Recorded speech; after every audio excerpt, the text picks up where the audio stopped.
客厅区域是家庭的活动中心，也是一个家的门面。一套房子装修的好不好，客厅占了很大的比重。装修的时候的确要花更多精力在客厅的设计布置上，但是对于装修新人来说，也是最容易踩坑和多花冤枉钱的地方。有些东西其实根本没必要装，就算装了也是又贵又鸡肋。建议大家若在买房子装修，客厅一定坚持9不装原则，不是误导各位，是过来人的经验教训。一、不装落地式鞋柜。当初选择做了落地式的鞋柜，本来想着顶天立地的设计，看起来更加大气，而且没有卫生死角，打理卫生更方便。结果每次出门或回家换鞋的时候，都得频繁开门，时间一长觉得太麻烦了，就干脆堆在门口，乱的不行。小东建议，如果你平时不够勤快，不如把鞋柜底下做成悬空的，预留15到20公分，进出换鞋比较方便，入门处也会看着也会更加整洁。另外，鞋柜内部设计建议做可活动的隔板，这样可以能够储存更多不同尺寸的鞋子。2、不装瓷砖拨导线，后悔客厅跟风做了瓷砖拨导线。当初想着客厅毕竟算是家里的门面，尽量装的有点档次，等装完才发现这个东西并不适合小户型，费工费料不说，关键是摆放上家具基本上挡住了一大截，浪费钱还土里土气的。小东建议，越花俏的设计越容易过时，时间一久还会造成审美疲劳。建议客厅直接瓷砖通铺，空间显得更大，省钱是一方面，关键也更美观耐看。3、不装复杂的电视背景墙。网上各种别人家的悬空背景墙，对新人装修来说诱惑不小。当初我家也花了8000多，跟风做了岩板背景墙，气派是气派，但也确实烧钱。刚装好的时候还觉得好看，但现在或多或少有些审美疲劳了。而且这种复杂的电视背景墙真的太容易过时了，过几年不喜欢了，想换都麻烦。小东建议，现在在家里看电视的时间越来越少，建议真不如简单刷一个乳胶漆，侧面可以选择做个收纳柜，或者做一排实用性更强的悬空抽屉柜，把省下的钱升级个大一点的投影，晚上窗帘一拉，它就可以变身电影院，不但实用性更强，而且还不易过时。4、不装开放式柜体，不要做没有门的开放式隔断柜。这种设计我只能说谁做谁踩雷。你在实体店里觉得好看，那是因为人家店里打了灯光，而且放了装饰品，而真正装到你家的时候，基本上都是杂货架，平常积灰很严重，打扫起来超级麻烦，除非你请人打扫，不然自己来可能会累瘫。小东建议，如果柜子全做成封闭式的，可能会觉得太闷的话，建议采用藏8路2设计，即80%做成带门的，20%做成开放式的，这样既能体现出效果，又能方便日后打理卫生。5、不装真皮沙发。真皮沙发虽说档次高，质感确实也不错，但缺点就是不抗造，尤其是家里有熊孩子或者养宠物的，很容易就被划坏，破了维修也很难。而且皮沙发冬天冷冰冰的，夏天又粘人，关键是价格也不便宜，优质的皮沙发至少在5位数以上。小东建议，再好的真皮沙发也需要定期保养，而且时间长了还是会被磨坏的。建议不如选布艺沙发，性价比高，3、4千元就能买个不错的款式，而且方便拆洗，用几年坏了也不会很心疼。如果实在喜欢皮沙发的质感，可以考虑科技布材质，性价比更高。6、不装木地板。木地板脚感舒适，尤其是对于小户型来说，确实比较温馨。但是客厅是咱们活动的最主要空间，木地板的硬度和耐磨度都不如瓷砖，时间一长很容易产生划痕。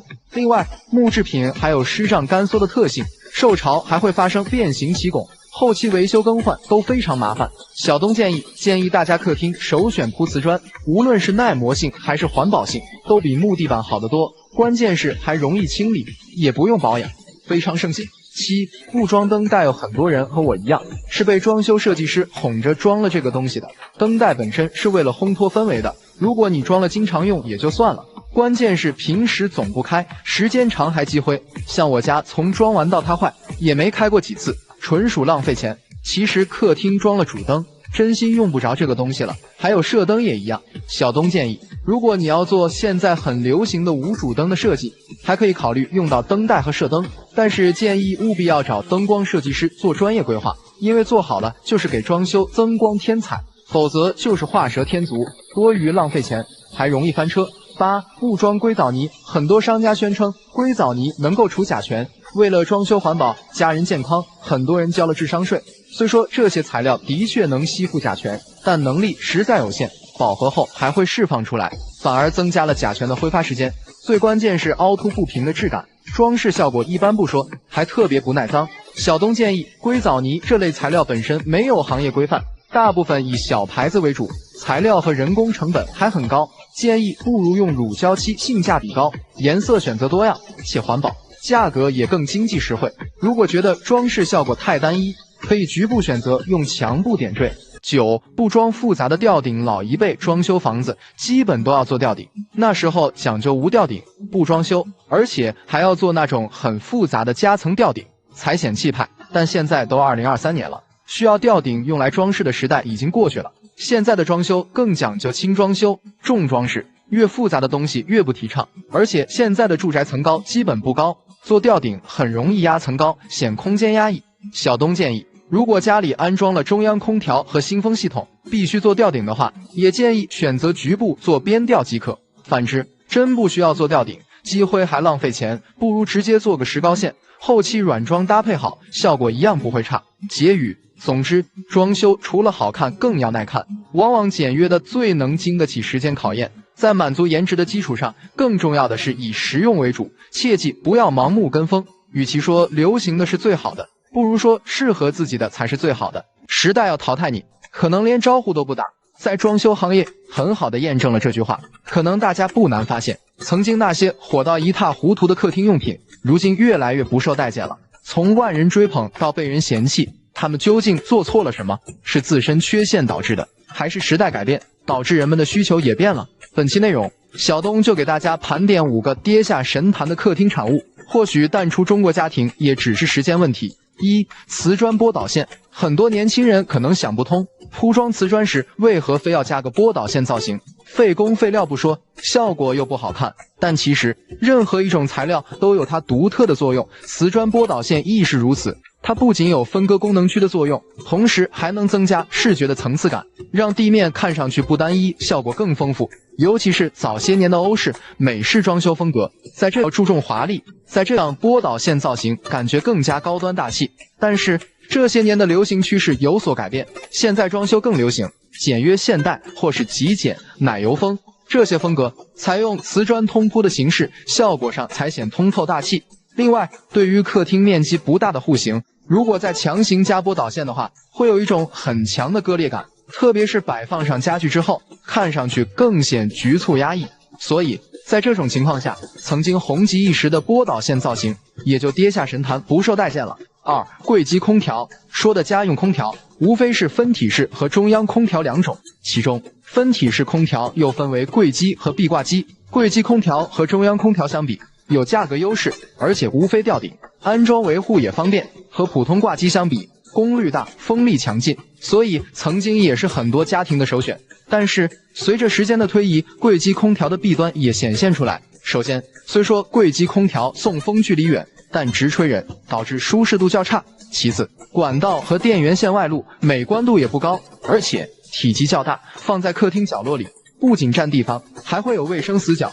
反观后来居上的风管机空调，价格和柜机空调差不多，但安装可隐藏吊顶里，美观性与装修档次更高，而且出风和中央空调类似，室温更均匀，舒适度也高，显然更能满足人们的需求和审美，所以也就渐渐地取代了柜机空调的霸主地位。3. 大茶几，不可否认，茶几曾经作为客厅的必备品存在了很多年，但是随着时代的发展，以及人们的生活方式也随着改变，茶几已经不再是装修的必需品，甚至成了多余之物。究其原因，在我看来，无非是以下几个原因导致的必然结果。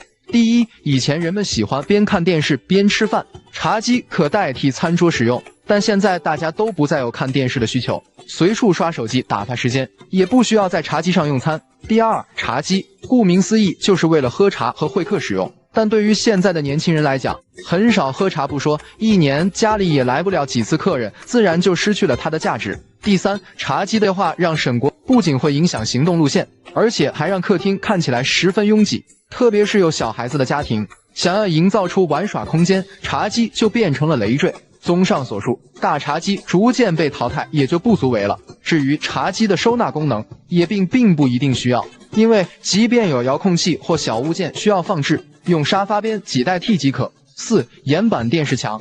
高大上的岩板电视墙曾经有多火？记得前几年家里装修，我们小区一个单元10家有8家都是岩板加木格栅的设计，在当时真的是非常流行。电视墙作为客厅最重要的区域，人们愿意花重金打造也是情有可原的。但是实话实说，这种高大上的电视墙除了颜值高，其实也存在不少缺点。首先，清洁难度大，特别是那种顶天立地的木格栅设计，凹槽里非常容易积灰，格栅条的间隙又小，清洁非常麻烦，而且顶部还够不着，需要踩梯子登高。其次，拆改局限性小，越是流行的东西，越容易过时。再漂亮的电视墙，也有看腻的一天。这种电视墙又是石材又是木材的混合施工，后期想拆改更换几乎是不可能。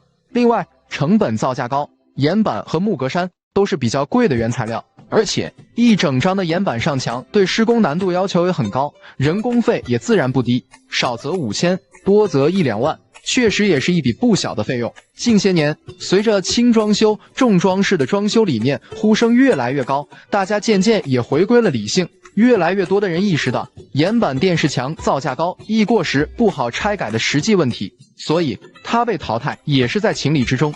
5. 硅藻泥。墙面刷乳胶漆还是贴壁纸？很多业主会纠结，乳胶漆效果一般，质感平庸，壁纸环保性差，还容易开窍起皮。天然材料硅藻泥的出现，似乎让人们眼前一亮，质感突出且环保。曾经在装修行业也引起不小的跟风狂潮，但是好景不长，硅藻泥自身的缺陷就暴露出来，甚至被很多业主吐槽说是智商税。其一，夸大效果。很多商家宣传硅藻泥不仅环保，还有净化空气、除甲醛的功能，但实际上硅藻泥只有少量吸附甲醛的作用，而且饱和后还会吐出来，所以治标不治本，纯属是商家的营销套路。其二，耐用性差。硅藻泥的硬度和韧性也不行，稍微磕碰都会出现塌陷和裂痕，且后期不好修复，而且不耐脏。墙面有污渍和手印的话，只能用橡皮轻轻的擦，有小孩子的家庭真的要慎选。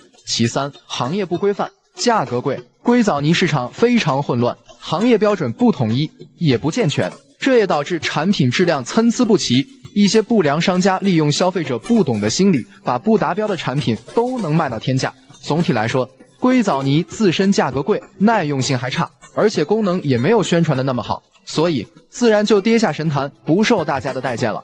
当然了，慢慢被时代淘汰的家用用品还不止这些，比如贵妃位沙发、嵌墙踢脚线、罗马干窗帘等，因其自身的缺陷，也逐渐失宠，没那么受欢迎了。对于这些曾经红极一时的客厅产物，你家是否也用过呢？